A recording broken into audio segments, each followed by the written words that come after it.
Hello! Welcome to my latest video, and today we have another cello guide. This time, a popper etude, and specifically the very first of the 40 High School of Cello Playing etudes. This etude has some tricky left-hand stuff, and as far as I know, all of these 40 etudes do, but this one is particularly focused on bow control. In fact, as you can see on the page, it says with very loose wrist at the nut lightly staccato. I don't know if that's popper's indication or an editor's, but here I believe the nut is referring to the frog. In fact, let's get that out of there and replace it with frog for some clarity, shall we?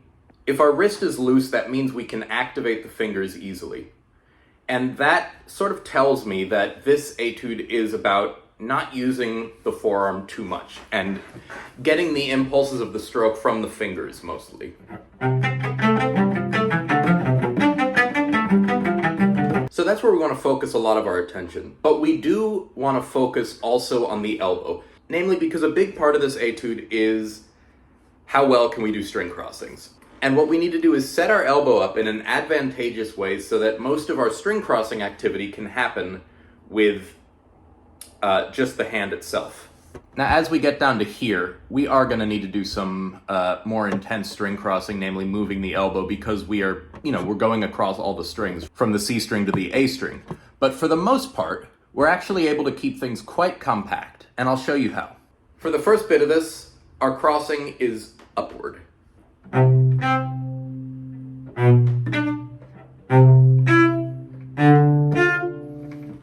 And since we spend most of the time on higher strings than the G string, we actually want to bring our elbow to a slightly higher position than we normally would have it on G. And that's going to, now without raising the shoulder, by the way, and that's going to help us to actually get over to the A and D strings much more easily. So if I had my elbow down in a normal position I would be on for the G string, there's so much more motion that I have to go through. So we want to avoid that. Let's put this stuff together. Loose wrist, staying near the frog, and having the elbow in an advantageous position that makes it easier for us to cross over when we need to.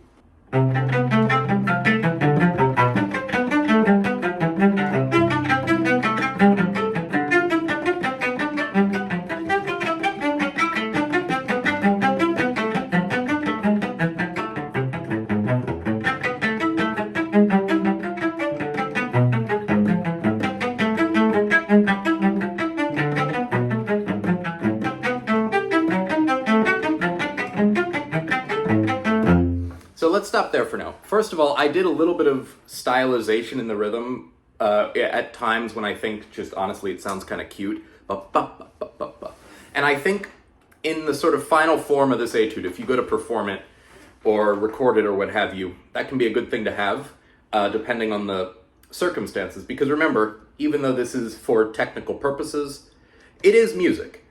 However, I will say that when you're first learning it and getting it up to speed and everything, I like to avoid any semblance of rubato so that I can make sure that I can do everything exactly in tempo as part of the exercise. And once I've made sure of that, then I'll go back and I'll add in a little bit of temporal flair, shall we say. Let's go to measure 6. That's the end of the second line here.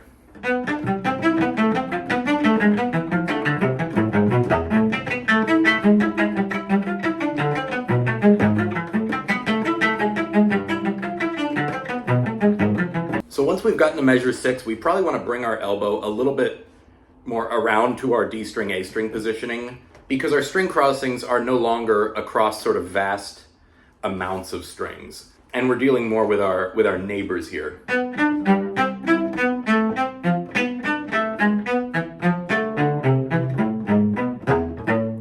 Also, did you hear how I was playing a little bit, maybe what you would consider sharp? That is on purpose. As I discussed in a recent short that I did, when you have something that's short, and especially short and fast, you have to play a little bit sharper, just so that you don't lose too much of the intonation when the sound itself decays.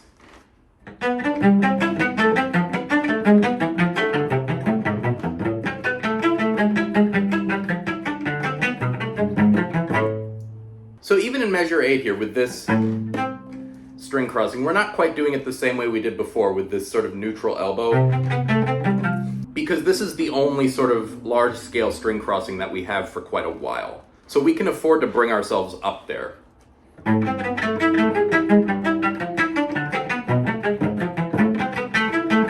same here. And you bring it up.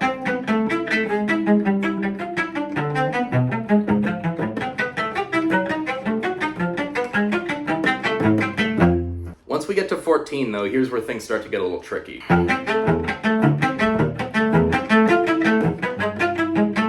Basically, we want our elbow at a higher position again, but this time maybe even closer to, like, the A string.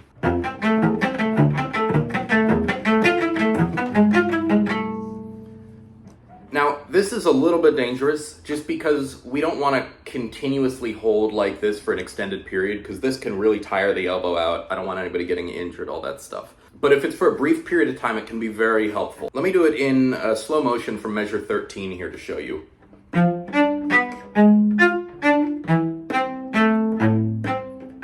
Now, bounce upwards and big finger motion.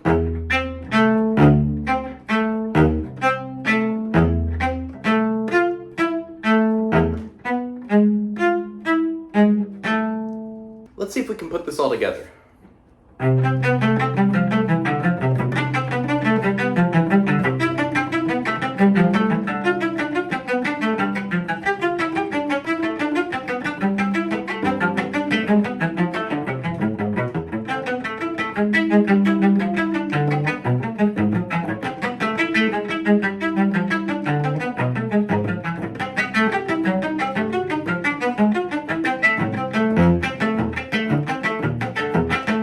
There is inevitably going to be a little bit of flopping, but we want to minimize it.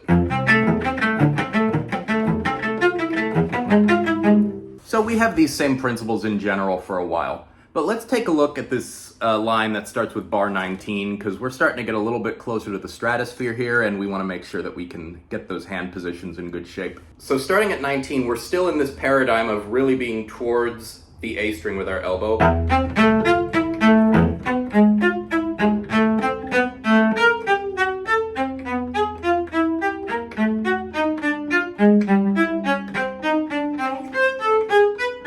Once we get to 20, the string crossings get a lot easier, but the left hand gets a little tougher. So let's talk about how to practice this.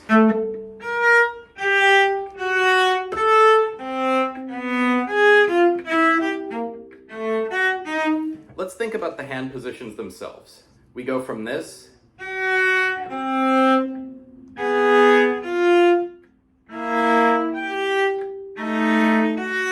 we have a series of sixths and then tritones. Sixths is so hard to say. We have a series of sixths and tritones. So starting here on this 2-4 here at the last beat of 20, we have that sixth, and now we can go down in tritones.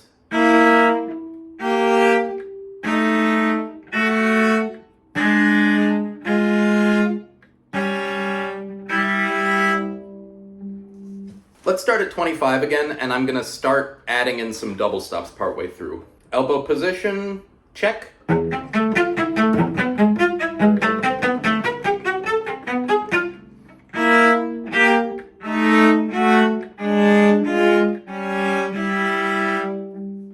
now we'll try it for realsies.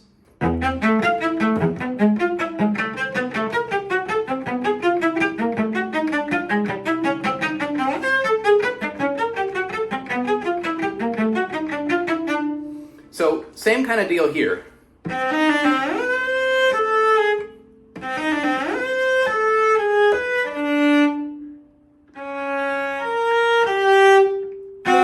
Tritone, sixths, tritone, sixth.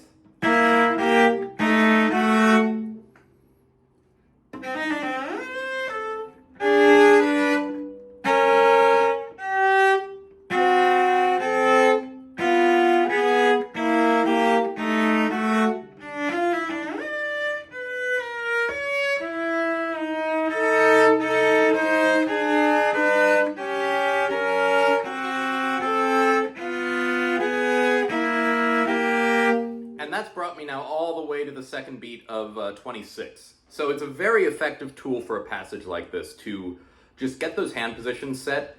And then, once we have that really down pat, the main thing to worry about, since we're not crossing as frantically anymore, is just these octave shifts.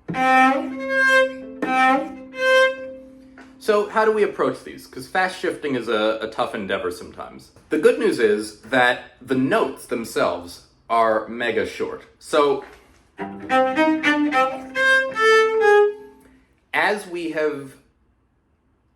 once we've actually articulated that bottom note, we don't have to worry about it anymore. We don't have to worry about hiding a slide. We can just go up.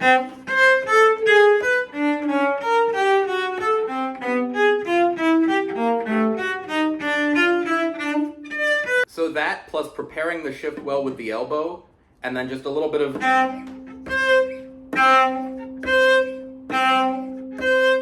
finding it from quasi-thin air is going to be really helpful for that. Let's check out 26. This can be a valuable alternation to practice a few times.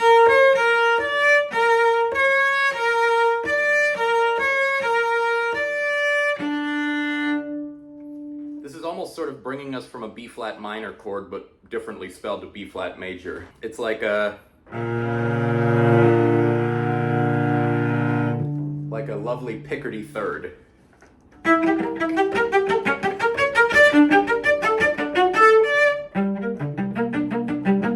And once we're up here,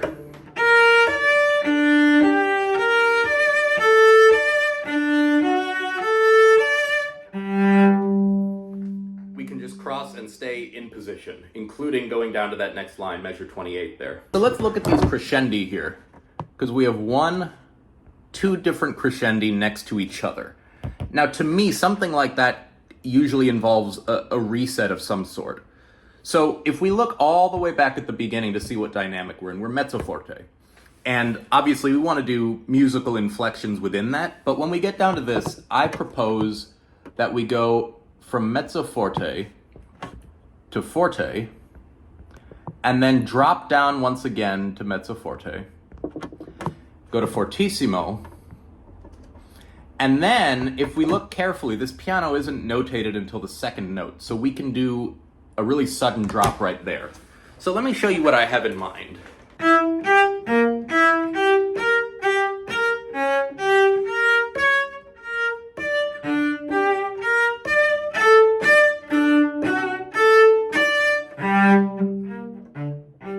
I'm exaggerating a little bit because some of that sort of flourishiness is not going to come out at tempo, but it's the gesture that I'm going for. Only thing is, let's make sure that we do not lengthen the notes as we get louder, because this is, I think, a staccato stroke practice etude in part.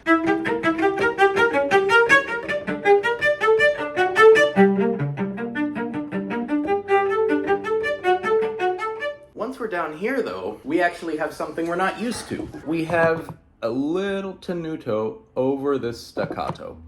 So what does that mean? Staccato tenuto sounds almost like an oxymoron. In reality, for me, it just brings to mind détaché. So instead of stopping the stroke,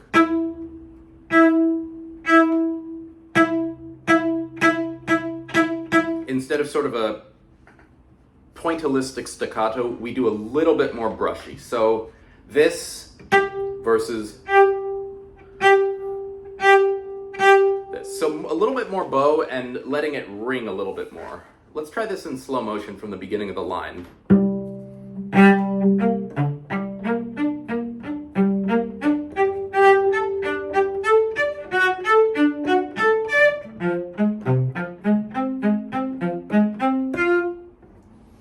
The other thing that it could be thought to mean is like a little bit of an accent, but he writes accents elsewhere. Like if we look back at 13, we can see these accents here, which are important to observe and need, I should have mentioned this before, they want, just a little bit of an extra push, especially since they're on an up bow.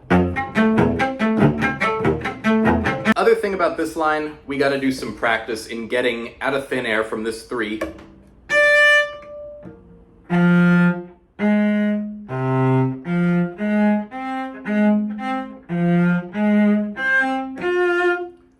position. And the way that I'm going to advocate for doing that, if we look, we have a nice octave shape in our position. Because we have thumb and 3 on the same notes. Try to hit that octave from the D. Not going great so far, but let me tell you my strategy for this. See, I think that something like this, where the next note you're going for, yes, is on a string that's 2 below. If you can aim for this F here on the D string, it might psychologically feel a little bit less far away.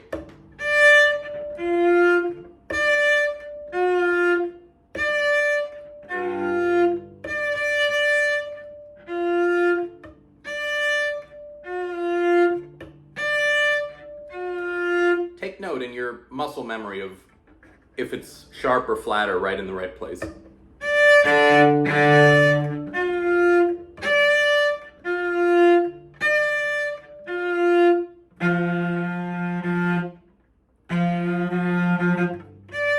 Now we can go for the actual octave.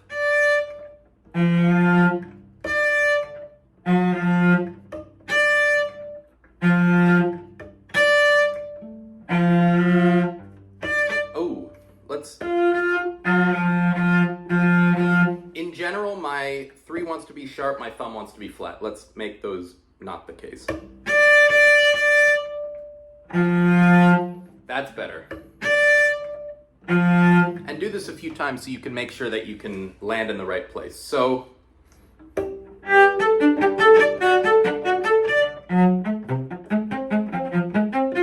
still sharp.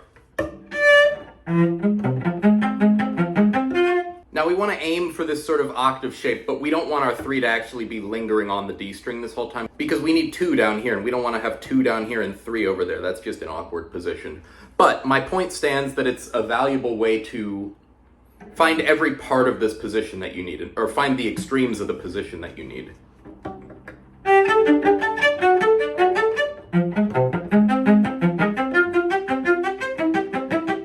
Alright, so things are heating up a little bit in cello land.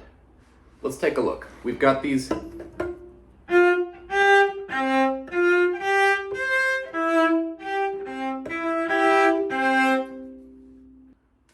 tenutos over the staccati again, so we want to make sure we observe those in a way that's musical and refined and not too slurpy. And this is another place where finding that octave position is good. So here,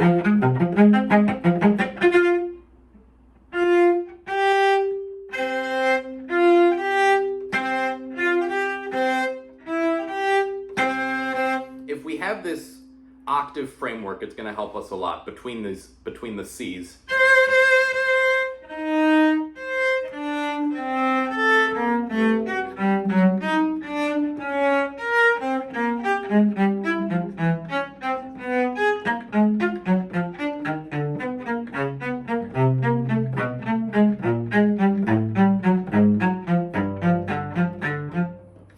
Okay, let's talk about this passage now. And specifically, I want to look at these 1-1s here. We want to make sure that our hop is gentle and, in a way, slurred. Now, what I mean by that, I think for something like this, where you can afford to because it's not going to mess with the sound since the bow is not active, you can almost slide a little bit. See, if I try not to, I keep hitting it low or high. Now, this sort of depends on what you're hoping to practice. If your goal is like, come at it from the air accuracy, then that's a good thing to shoot for. But regardless, you want to make sure you're engaging that arm.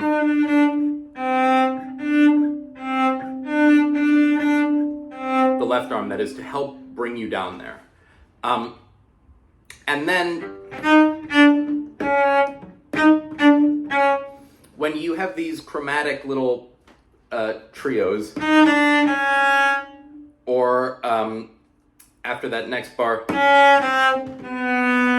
The notes themselves are pretty simple, but we have to approach them a little bit differently because we're going between strings.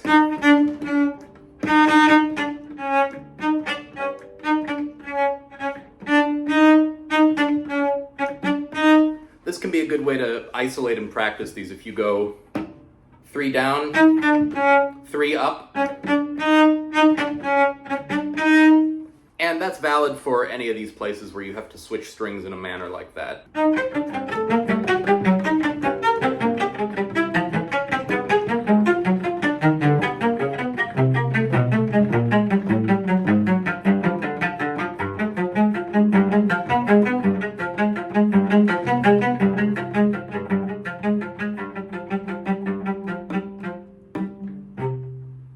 This is an interesting passage. First of all, the good news is starting at 35, you can see here, we have basically the same hand position just going down. So it's minor 7th, minor 7th, minor 7th, minor 7th, because that's an A flat, minor 7th, that's an augmented 6th, but it acts as a minor 7th, and then minor 7th. This differs in hand position only because we're using an open string now. But the good news is the intervallic structure is the same. You can practice these in parallel. And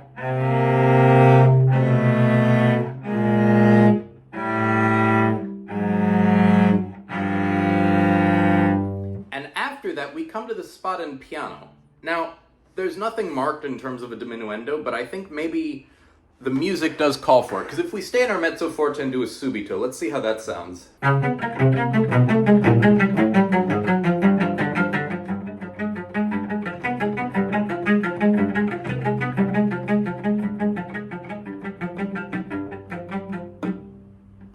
It could work, but let's see how it sounds if we use the contour of the line to go down at, both in pitch and in dynamic just a little bit. I should probably start that louder.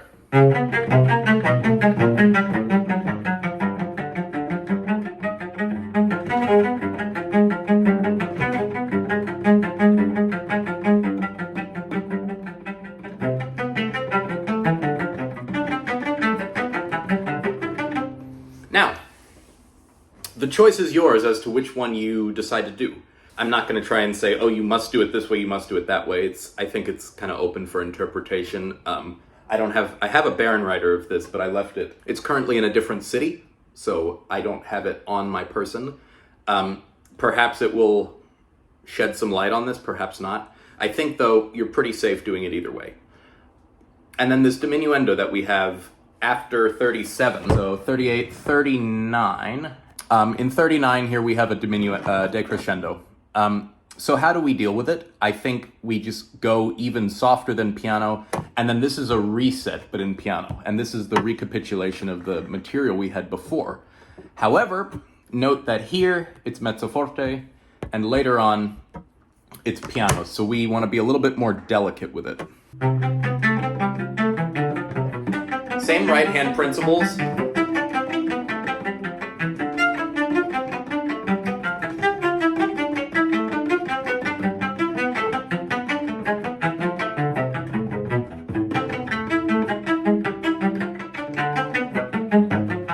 So I'm still doing the same kind of work with my right hand, my right elbow, making sure to activate the fingers well, keep the wrist loose, all that good stuff.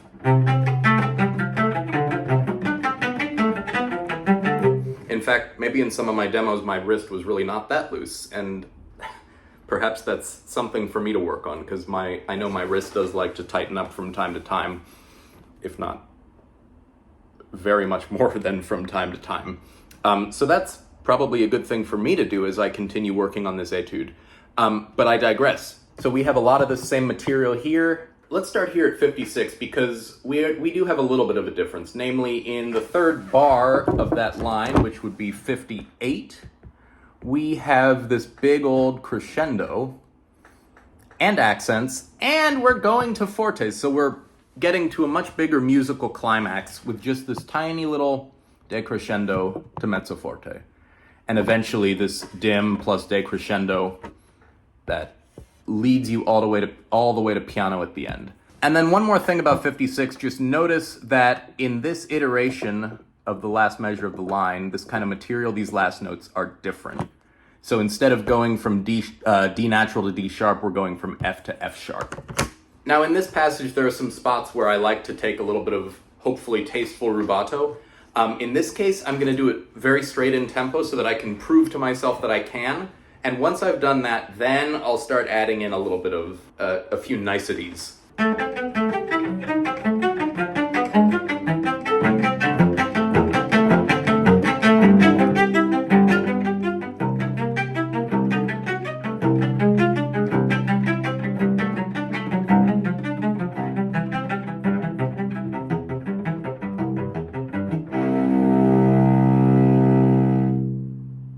And I might choose to stylize a little bit of rhythmic stuff because I have been filming this for like 42 minutes because I'm not great at completing a sentence without messing up some words. So at this point, I think I've earned it.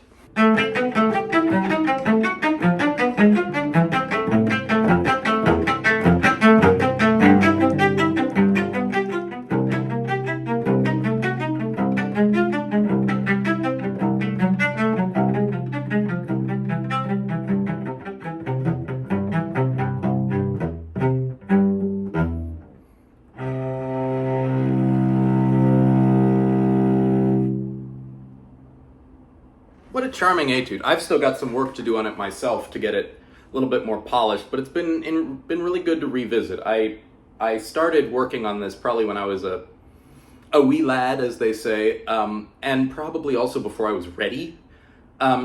So if you can use this to help build these technical foundations, especially with string crossing control, it's going to be so helpful. Other tips for this mainly, keep the resonance as best you can. One thing that's going to help with this is making sure that your hair generally stays flat on the string. And so just not making it sound too terribly picky. And that's still something that I have to work on my end sometimes. But this can be a really valuable etude. If you're on the orchestral audition circuit, this is extremely helpful if you have Beethoven 8 on your excerpt list.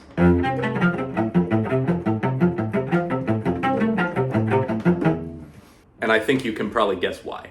With that, we're at the end of the video, but I hope that if you've enjoyed this, you will be so kind as to hit those like and subscribe buttons. If you know somebody whom you think might benefit from this video, please do send it their way. And now a couple of really shameless plugs. First of all, the Cello Ben Studio is open. If you are interested in scheduling a trial lesson, email me using the address in the video description below. And if you have an orchestra audition coming up and you want to have one of my marathon coachings, which is up to 3 hours on excerpt drilling and all that good stuff, you can use that same email address and inquire. And if you are an adult who doesn't play cello yet but would like to, my course for adult beginners might be right up your alley. You can find it at celloben.com/course. It's usually on sale for some super low price, like $10 US or something like that. And it includes access to as much personalized feedback from me as you may need. So with that, I hope you all have a beautiful day, and I look forward to seeing you in the next one. Bye for now.